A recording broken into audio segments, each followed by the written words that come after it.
People are trying to cancel Dr. Mike Israetel because of a bad college paper. And look, the dissertation isn't good. Fine. But can we talk about why the fitness world suddenly acts like you can't be a great coach and have imperfect academic work? Let's get into why this whole thing is dumb and why fitness influencers don't need to be perfect to be useful. Here's the simple version of what happened. If you're not familiar with him, Mike Israetel's basically the loud, bald professor of hypertrophy. PhD, former academic, competitive bodybuilder, jiu-jitsu black belt, and one of the biggest voices in evidence-based training.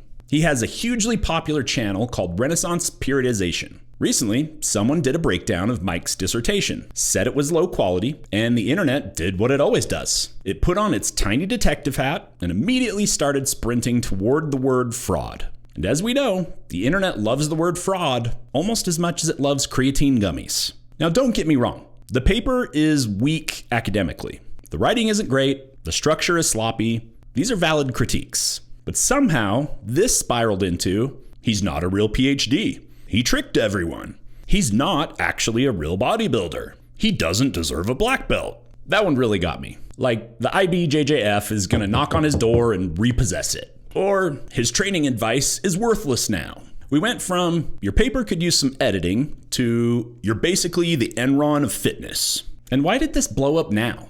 Simple. Mike has a big platform. He's opinionated. He's sarcastic. And he participates in online debates. That makes you a prime target the second anything imperfect surfaces. And look, critique the dissertation. Totally fair. But pretending this undoes the last decade of his work? That's where the internet goes off the rails. Now let's get the obvious point out of the way.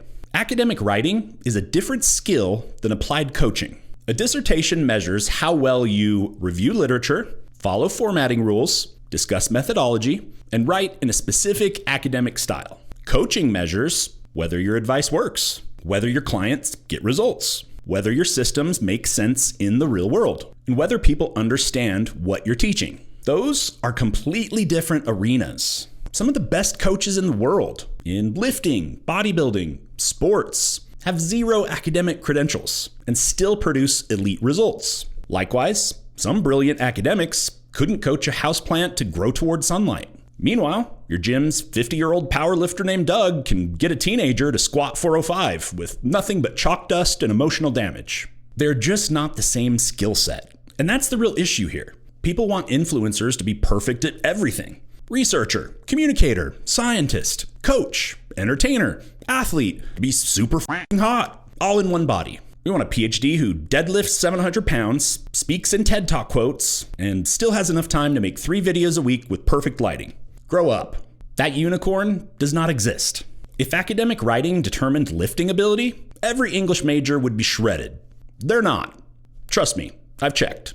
Now let's talk about reality. Regardless of the dissertation, Mike's actual work has done a lot for the fitness world. He helped popularize volume landmarks, basically guidelines for how many hard sets per muscle group you should do each week, the minimum to grow, the ideal range, and the maximum before you burn out. RIR, reps in reserve, and RPE, rate of perceived exertion, in a way normal people actually understand. Effective hypertrophy programming, intelligent variations and periodization, realistic nutrition strategies, evidence-based lifting concepts, minus the elitist academic tone. He's like the anti-gatekeeping professor. Instead of saying, you wouldn't understand, he's like, here's a cartoon of a muscle fiber. He's coached real athletes and bodybuilders. He's transparent about PEDs, which is super f***ing refreshing on the internet. And he explains complex ideas in plain language, kind of like what a great professor does. Is he everyone's favorite personality? No. Does he say things strongly, aggressively, and sometimes sarcastically? Yes. Is every single take he has perfect? No.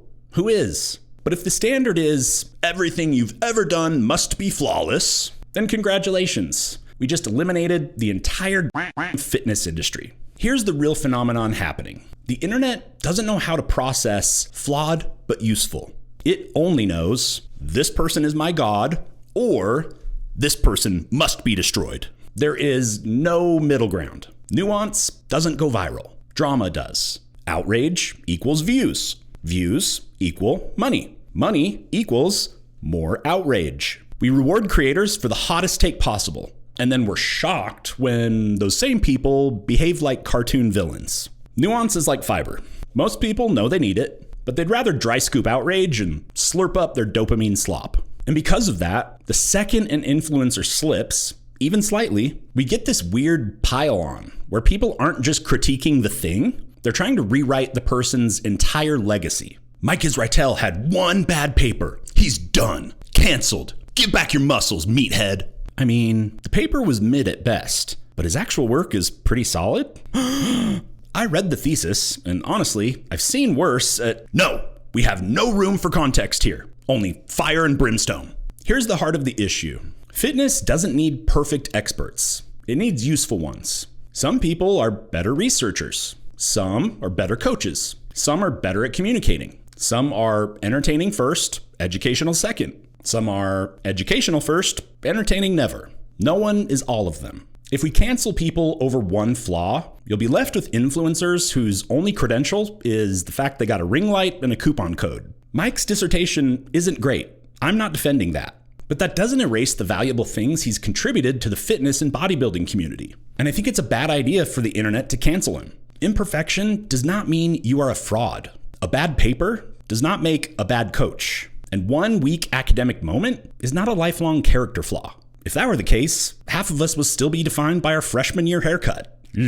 If that is the standard, nobody would be left, including most of the people critiquing him online right now. So here's where I land. Critiquing the dissertation is fine. Calling it academically weak is fair. Expecting better from someone with a PhD is reasonable. But canceling a guy's entire career over it, acting like he faked everything in his life, pretending he suddenly isn't a good coach or athlete or communicator, that's not nuance. That's not accountability. That's not honesty. That's clout chasing. You don't have to worship fitness creators. If you've watched any of my videos, you know I don't. But you don't have to cancel all of them either. Just take the useful parts, ignore the noise, and keep getting better. That's the bottom line. If you're looking for straightforward, evidence-based supplement breakdowns without the tribalism or drama, hit subscribe. Let's be friends. I promise not to cancel you over a bad essay. Thanks for checking out Bottom Line. I'll see you next time.